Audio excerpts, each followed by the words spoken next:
नागपूर विधान परिषद निवडणुकीमध्ये ट्विस्ट आलाय। बुटीबोरी नगर परिषदेमधील काँग्रेस प्रणित परिवर्तन आघाडीचे 20 नगरसेवक भाजपला मतदान करण्याची शक्यता आहे। भाजप उमेदवार राजीव पोद्दारसह पालकमंत्री बावनकुळेंच्या बैठकीला परिवर्तन आघाडीचे सर्व नगरसेवक हजर होते।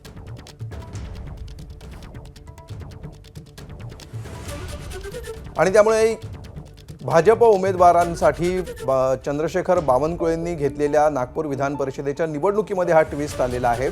आणि बावनकुळे हेच विधानसभेवर निवडून आल्यामुळे ही जागा रिक्त झालेली आहे, त्यांच्या जागीच ही निवडणूक होते आहे। आणि आता पुन्हा एकदा या निवडणुकीमध्ये ट्विस्ट येताना दिसतोय। आणि अधिक माहिती घेऊया आमचे प्रतिनिधी तुषार कोहळे यांच्याकडून। तुषार, काय नेमकं घडतंय नागपूरमध्ये? निश्चित जर का आपण बघितलं तर काँग्रेसकडनं दावा केला जात आहे की भाजपची मतं त्यांना मिळेल, मात्र एकीकडे जे काँग्रेसचे हक्काची मतं आहे ते आता भाजपकडे जाताना पाहायला मिळत आहे।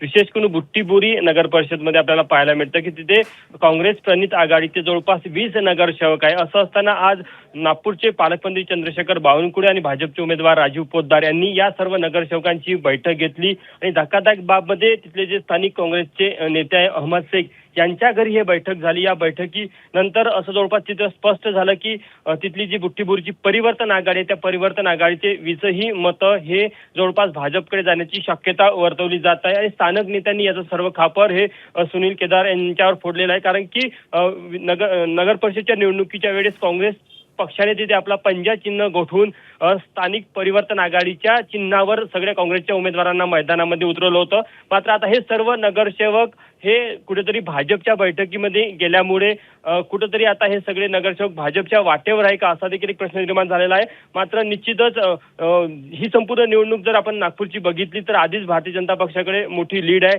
त्यातच आता त्यांनी अनेक ठिकाणी काँग्रेसच्या हक्काची मतं फोडायला सुरुवात केली आणि आज बुट्टीबोरी नगर परिषदच्या नगरसेवकांची भाजप नेत्यांनी जी बैठक घेतली त्यावरनं देखील आता हे जवळपास निश्चित झालं आहे की काँग्रेसच्या मताला नागपूर जिल्ह्यामध्ये मोठं खिंडार पडण्याची शक्यता आहे। निश्चित। धन्यवाद तुषार या सविस्तर माहितीबद्दल। मित्रांनो, आपल्या सर्वांसाठी अभिमानाची आणि गर्वाची गोष्ट आहे की